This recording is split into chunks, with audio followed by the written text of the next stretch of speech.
Today is another rainy one, but I have a very exciting plan today. I'm having brekkie with some friends, so I'm off to go have brekkie with them, and then I have another lesson with Meta, and then I have a bit of free time, and I'm seeing Les Mis tonight. I have never seen Les Mis live, and I feel my life is going to be changed because I watched like a terrible bootleg on my laptop and I was destroyed. So seeing it live, I'm gonna die. Also, congrats to everyone with casting today. Crazy way to start the day. Hi everyone. This is my lesson breakdown for my last lesson with Meta. I'm gonna miss her. This was just like a nice thought that she said, where you like, if you get frustrated with, you know, practicing or in a lesson, frustration is just your brain figuring something out. Like, frustration isn't necessarily a bad thing. Of course you need to like step back and take a breath, but she's just explaining how frustration is also just your brain taking in new information and trying to like form new, you know, patterns in the brain. So it's not always a bad thing. She mentioned that the puffy cheeks exercise is good for when your voice is feeling a bit grovelly when you're warming up because of the subglottal and supraglottal oscillation. So there you go.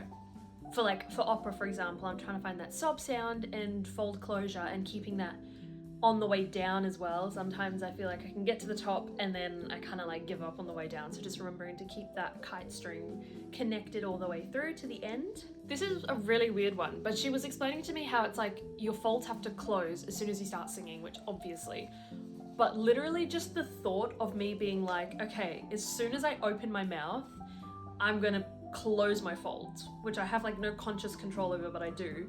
Like, it made the sound more resonant and like the folds were connecting, like there wasn't an aspirate at the start. Like, simply thinking about it truly does make a difference. So the power of the mind, people. Literally just think, I'm gonna make my folds close and just concentrate on that feeling. See what happens.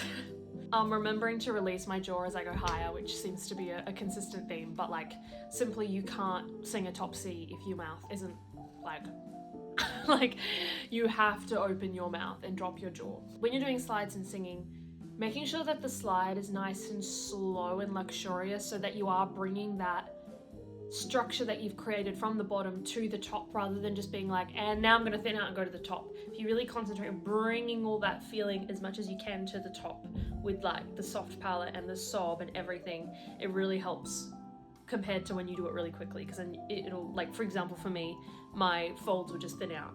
Just like remembering to also relax your jaw as much as you can on the way down so it's naturally closing, not like kind of getting stuck with the note changes. Also that like, I've had 4 lessons with Meta, and that it's okay to not be like completely successful after 4 lessons. Like, as much as it's like I've been working on it and I've been practicing, a lot of what it is just it takes muscle strengthening, it takes time.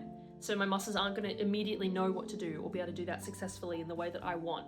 So again, just having patience with yourself and remembering that muscles take time to train, same with any other muscle. So having that patience with yourself and just having that discipline to be like, I'm going to strengthen these muscles, which I think is a good direction for me to continue with after this trip.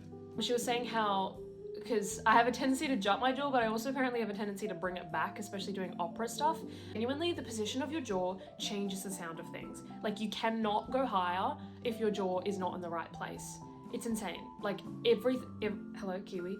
Everything is connected, so it's important to remember that the position of your jaw is important and keeping it as relaxed as possible and not letting it go in or out. Just down and up. This is more for myself than anything else. And for me, to avoid the backwards jaw thing, really imagining my sound coming outward, I sort of did this physicalization, and it stopped my jaw from moving backwards. So just like, I'm not feeling like the sound is getting stuck back anywhere, just like letting the sound out was very helpful for me. Aspirating between note changes, I don't know if anyone else does this, but I definitely do this. Just really concentrating again with that thing of like fold closure for every single note. Don't let the aspirate have a little fun time in there. This is a little equation for a top C. I'm specifically talking about the end of Think of Me, for reference. That you got to drop the jaw, slide up to the top C. I'm sliding up and making the slide nice and connected all the way up, having sob up there, imagine thinking about the folds closing, and anchoring, which we talked about before, and finding that awe space using the lips, but while having the jaw nice and dropped. And that is my lessons with Meta. She has been incredible, and I've learned so much from doing like a completely just operatic approach to things, and having that technique behind me now and continuing to work on that. Like, I'm so glad I did that. She's been incredible. I'm gonna miss her. Yeah.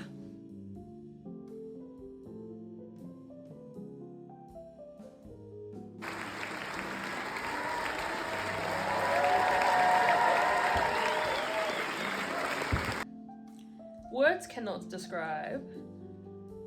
I'm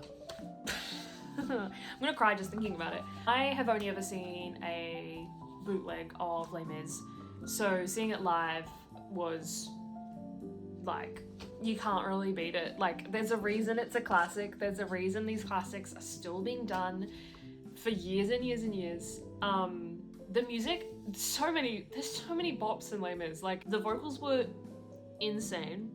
Jean Valjean, pretty much from Bring Him Home onwards, I was like, not even just like crying, it was like snot was pouring out of my nose and I didn't have any tissues, and it was getting embarrassing because I was like, I don't know what to do here. And I had like a bad seat, like it was restricted, and I was like leaning, but I still was like weeping. This is like a contender to be the best show I've seen since being here, which is kind of basic because it's Les Mis, but I don't care. This is my ranking. I'm gonna be seeing before I go, so we'll see. But yeah, wow. Wow.